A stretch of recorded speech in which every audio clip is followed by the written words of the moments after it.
जय श्री कृष्णा। आइए सुनते हैं नरक चतुर्दशी मनाने के पीछे की यह कहानी। भगवान कृष्ण से कैसा है इसका संबंध।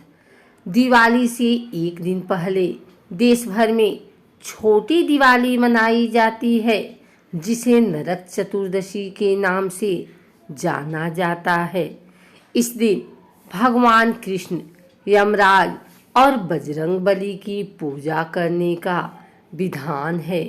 मान्यता है कि इस दिन पूजा करने से मनुष्य नरक में मिलने वाली यातनाओं से बच जाता है, साथ ही अकाल मृत्यु से रक्षा होती है। आइए जानते हैं नरक चतुर्दशी के बारे में।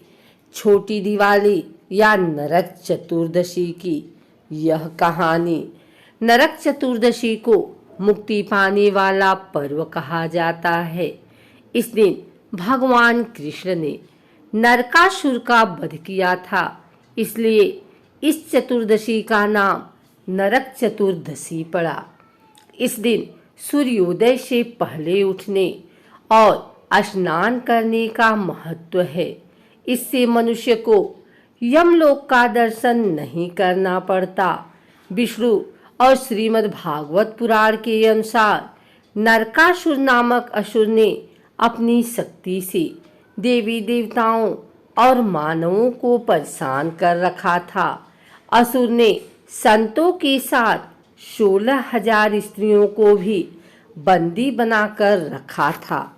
जब उसका अत्याचार बहुत बढ़ गया तो देवता और ऋषि मुनियों ने भगवान श्री कृष्ण की शरण में आकर कहा कि इस नरकासुर का अंत कर, पृथ्वी से पाप का भार कम करें।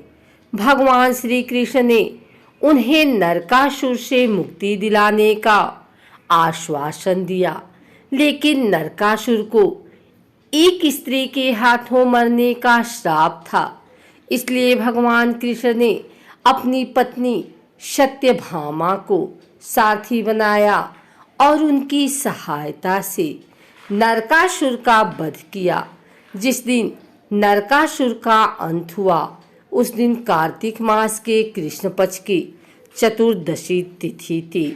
नरकासुर के वध के बाद श्री कृष्ण ने कन्याओं को बंधन से मुक्त करवाया। मुक्ति के बाद कन्याओं ने भगवान कृष्ण से गुहार लगाई कि समाज अब उन्हें कभी स्वीकार नहीं करेगा।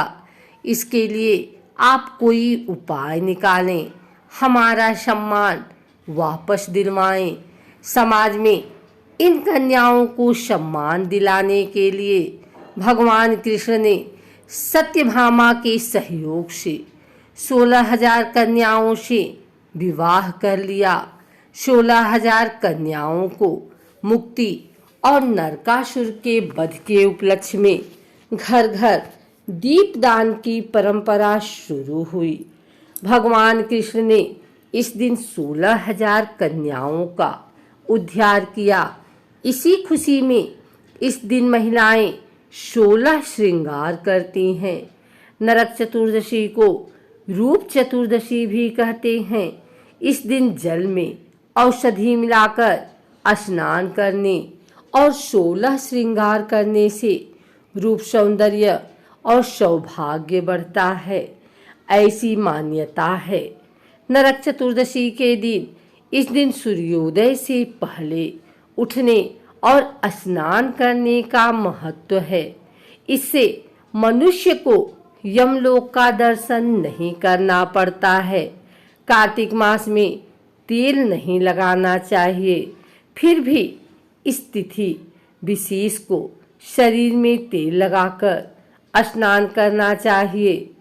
स्नान के बाद शुद्ध वस्त्र पहनकर, तिलक लगाकर, दक्षिणाभिमुख होकर दिए गए मंत्रों से प्रत्येक नाम से तिल युक्त 3-3 तिलांजलि देनी चाहिए। यह यम तर्पण कहलाता है। इससे वर्ष भर के पाप नष्ट हो जाते हैं। इन मंत्रों का किया जाता है जाप। ओम यमाय नमः। ओम धर्मराजाय नमः। ओम मृत्यवे नमः। ओम अंतकाय नमः। ओम वैवस्वताय नमः। ओम कालाय नमः। ओम सर्वभूतक्षयाय नमः। ओम औदुंबराय नमः। ओम दग्नाय नमः। ओम नीलाय नमः। ओम परमिष्ठे नमः। ओम वृकोदराय नमः। ओम चित्राय नमः। ओम चित्रगुप्ताय नमः। संध्या के समय देवताओं का पूजन कर दीपदान करना चाहिए। नरक निवृत्ति के लिए 4 बत्तियों वाला दीपक पूर्व दिशा में मुख करके घर के मुख्य द्वार पर रखना चाहिए।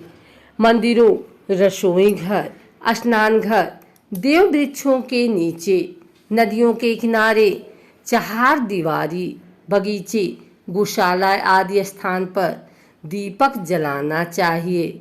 विधि विधान से पूजा करने वाले सभी पापों से मुक्त हो स्वर्ग को प्राप्त करते हैं।